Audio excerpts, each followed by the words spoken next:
A therapist is supposed to be completely neutral. I'm not neutral, Julie, as you know. I'm if I'm in a coaching relationship and I have a strong point of view about my client's behavior or my client's spouse's behavior, I'm going to take that stance. I'm going to stand up for my point of view. And if I want to hug a client after a session, I hug a client after a session. And I think that's kind of changing between therapists and coaches. We're all kind of in it together. But I think that's one of the things historically that, psychotherapy has had that kind of label of it's more rigid and it can be clinical. And to me, I found that to be a little bit true. I am more free to move around. And last thing I'll say is I'm not limited to a mental framework. I'm not limited to a theory. I don't do EFT. I don't do CBT. I can pop around and kind of go with what I think is going to best serve a client. But I have to say therapists can do that too. It's so interesting because I get the same question in the exam room because the exam room is clinical, right? It's like data and lab and, interpretation and explanation. I feel like I talk a lot. There's a lot of explanation.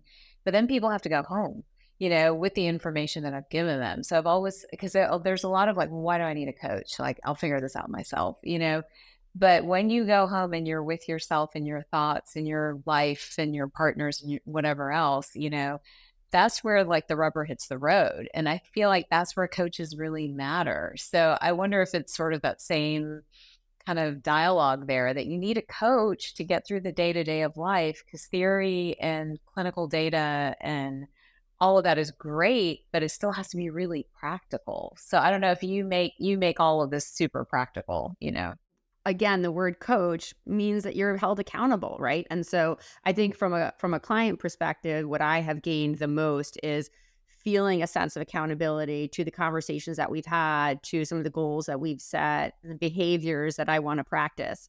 And so I also really enjoy, for anyone out there who might be considering this, is your ability to kind of be flexible also in the cadence of the work. So, you can dive into something for 6 months, then you can walk away for 6 months. And so there's a lot of fluidity to it. So, okay, I'm going to pause this there and keep on going because we have a lot to get to. Yes. I want to go deep right away from the start when we talk about this episode about friendship matters. And what's interesting is that when in prepping for this, both Taz and I had a conversation and we found that we both actually struggle with friendship in different ways. And I know that many women do. I know the women that you work with do as well, Paige. Paige. And so especially when it comes to conflict and communication, right? And that's not surprising because if you think about it, our culture in many ways values romantic relationships more than it does platonic ones, in that we have, so many more tools and podcasts and books and therapists and even movies, right? That show us, how to act in those relationships, but we don't have that same type of support in friendship. And so I want to start off the conversation with just your perspective on how friendship shifts as we, move into our 40s and our 50s versus our 20s and our 30s. What does that look like for you in the work you do? I think it definitely shifts 100%. And I think it is, to your point, essential. And it's not, as I'm going to add, psychologically studied. We actually don't have a ongoing conversation about how to sustain and create healthy friendships as much as we have a conversation around romantic love, books written, and actually psychological studies around romantic love. I think friendship is a newer field, and I think COVID kind of really sparked an interest in it. So it's really talked about now and it's getting funded. So we're going to be better supported moving forward in how to create and sustain healthy relationships. Absolutely, the cycle of friendship is a real thing, and there's loss inherent in that.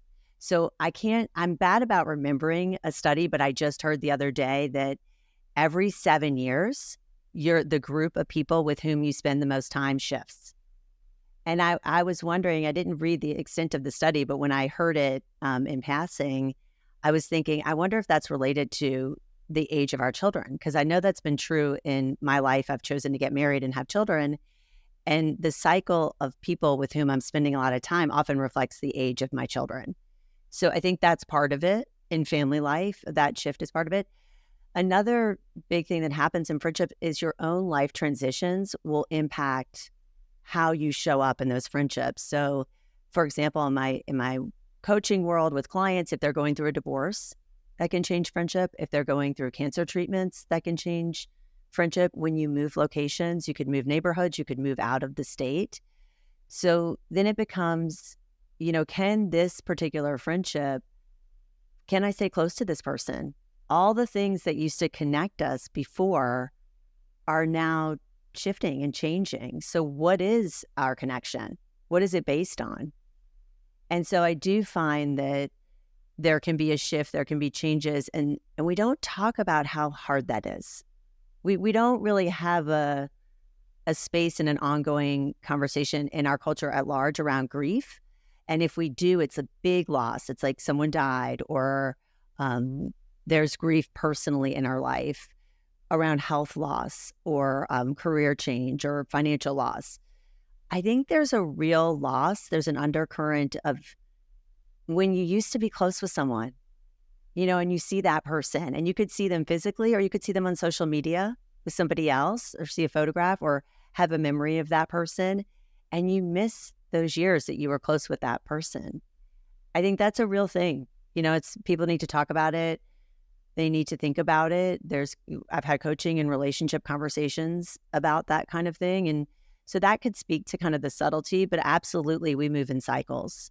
It matters a whole, like I have a 16-year-old daughter. We've talked about it before on the show. So does Julie. And it's been interesting to watch her navigate friends and friendship. And it's so important for her and for her, mental health and for her well-being to have those people. But then I feel like once we get married and move on and start a family, like we forget how important that was to us, right? And then we land in our 40s and our 50s. And many women don't have friends, right? They have superficial friends or they have acquaintances, but they don't have like that group like that's going to fight for them. And, why do you think that it's maybe more important for us to be really dialed into friendship in our 40s and 50s versus, our teens and our 20s, A friendship matters because it keeps you alive, literally. It is so happy and fun and joyful and uplifting to spend time with friends. I mean, doesn't it make you want to smile? I mean, like it's the happiest. When they are the right friends. Right, when they are the right friends. I mean, you can feel very lonely in the wrong company. In that framework of like, why does it matter? It keeps us healthier. It keeps us supported. When we talk about resilience, resilience is not about this, I'm super brave and courageous and I can meet everything. Resilience is when the hard stuff happens, how do I rise? And when the hard stuff happens and we rise to the occasion, we often do that because we're lifted up by our support group. And our friends are there when we're wobbling through something that's unsteady. So it matters for health reasons, for joy, for positivity. It gives you a hit of positive emotion. And, in our 40s and 50s, why it really matters is because that's when life actually can change unexpectedly, and to your point, Taz, about, why it's harder. I think it's harder because the two things that I think are hallmarks of cultivating really close friendships are time and vulnerability.